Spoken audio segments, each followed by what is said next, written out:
पत्रकारिता और हिंदी जगत के युग प्रवर्तक भारतेदु हरिश्चंद्र के जन्म दिवस 9 सितंबर पर उनके बारे में विस्तार से अविरल टाइम्स के राजनैतिक समीक्षक मृत्युंजय दीक्षित बता रहे हैं। हिंदी जगत के युग प्रवर्तक भारतेंदु हरिश्चंद्र। हिंदी साहित्य के माध्यम से नवजागरण का शंखनाद करने वाले भारतेदु हरिश्चंद्र का जन्म काशी में 9 सितंबर 1850 को हुआ था। इनके पिता श्री गोपालचंद्र अग्रवाल ब्रजभाषा के अच्छे कवि थे। घर के काव्यमय वातावरण का प्रभाव भारतेदु जी के जीवन पर पड़ा और 5 वर्ष की अवस्था में उन्होंने अपना पहला दोहा लिखा। उनका दोहा सुनकर पिताजी बहुत प्रसन्न हुए और आशीर्वाद दिया कि तुम निश्चित रूप से मेरा नाम बढ़ाओगे। भारतेदु जी के परिवार की आर्थिक स्थिति बहुत अच्छी थी। उन्होंने देश के विभिन्न भागों की यात्रा की और वहां समाज की स्थिति और रीति नीतियों को गहराई से देखा। इस यात्रा का उनके जीवन पर गहरा प्रभाव पड़ा। वे जनता के हृदय में उतरकर उसकी आत्मा तक पहुंचे।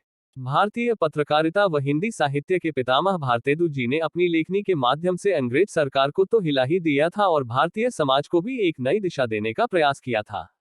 उनका आविर्भाव ऐसे समय में हुआ था जब भारत की धरती विदेशियों के बूटों तले अरौंदी जा रही थी। भारत की जनता अंग्रेजों से भयभीत थी, गरीब थी, असहाय थी, बेबस थी। भारत अंग्रेज शासन के भ्रष्टाचार से कराह रहा था। एक ओर जहां अंग्रेज भारतीय जनमानस पर अत्याचार कर रहे थे, वहीं भारतीय समाज अंधविश्वासों और रूढ़िवादी परंपराओं से जकड़ा हुआ था। भारतेदु जी ने अपनी लेखनी के माध्यम से तत्कालीन राजनीतिक समझ और चेतना को स्वर दिया। सामाजिक स्तर पर घर कर गए पराधीनता के बोझ को झकझोरा। बचपन में देखे गए प्रथम स्वतंत्रता संग्राम का भी उनके मन पर गहरा प्रभाव पड़ा था। भारतेदु जी के लिए कई परिस्थितियां बेहद विषम तथा पीड़ादायक थीं, जिसका प्रभाव उनके साहित्य और रचनाओं में भी स्पष्ट रूप से दिखाई पड़ता है। यदि उनकी रचनाओं पर विहंगम दृष्टि डाली जाए तो उससे पता चलता है कि उनके व्यक्तित्व का प्रभाव उनके गद्य साहित्य में अधिक दिखाई पड़ता है। उनका पत्र साहित्य भी पर्याप्त मात्रा में मिलता है। पत्र साहित्य के माध्यम से उनके सरल स्वभाव का पता चलता है। पुस्तक समीक्षा की परंपरा भी भारतेदु जी ने प्रारंभ करी। समीक्षा के लिए पुस्तक मिलते ही वह उसकी प्राप्त स्वीकृति बड़े विस्तार के साथ छापते थे। उनकी पत्रकारिता हिंदी शब्द भंडार का विस्तार तथा हिंदी वांग्मय की वृद्धि के लिए सदा प्रयत्नशील रही। उनकी पत्रकारिता ने कई मोर्चों पर संघर्ष किया, लेकिन फिर भी उनकी पत्रकारिता में नए भारत के निर्माण का स्वप्न था। उन्होंने साहित्यिक लेखन और पत्रकारिता की दृष्टि से कोई भी विषय नहीं छोड़ा था।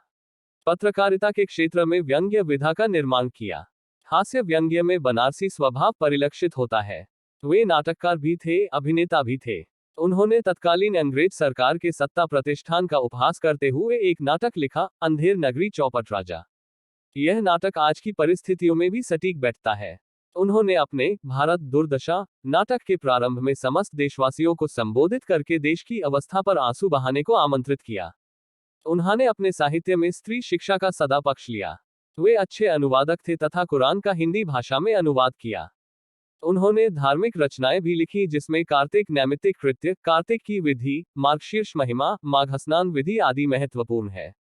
उनका एक ऐतिहासिक भाषण हरिश्चंद्र चंद्रिका में प्रकाशित हुआ, जिसका शीर्षक था, भारतवर्ष की उन्नति कैसे हो सकती है। भारतेदु जी की एक और बड़ी विशेषता यह थी कि वह लेखन कार्य के दौरान ग्रह नक्षत्रों के अनुसार ही कागजों का प्रयोग करते थे। वे रविवार को गुलाबी कागज, सोमवार को सफेद कागज, मंगलवार को लाल, बुधवार को हरे, गुरुवार को पीले, शुक्रवार को फिर सफेद व शनिवार को नीले कागज का प्रयोग करते थे। उन कागजों पर मंत्र भी लिखे रहते थे। वे साहित्यिक विषयों के अतिरिक्त विज्ञान, पुरातत्व, राजनीति व धर्म आदि विषयों पर भी लेखन किया करते थे। वे समस्त राष्ट्रीय चिंतन को आधुनिक परिवेश में लाना चाहते थे। 17 वर्ष की अवस्था में उन्होंने एक पाठशाला खोली, जो अब हरिश्चंद्र डिग्री कॉलेज बन गया है। यह हमारे देश, धर्म और भाषा का दुर्भाग्य रहा कि इतना प्रभावशाली साहित्यकार मात्र 35 वर्ष की अवस्था में ही संसार को छोड़ गया। इस अल्पावधि में ही उन्होंने 75 से अधिक ग्रंथों की रचना की और हिंदी साहित्य को महत्वपूर्ण स्थान दिलाया।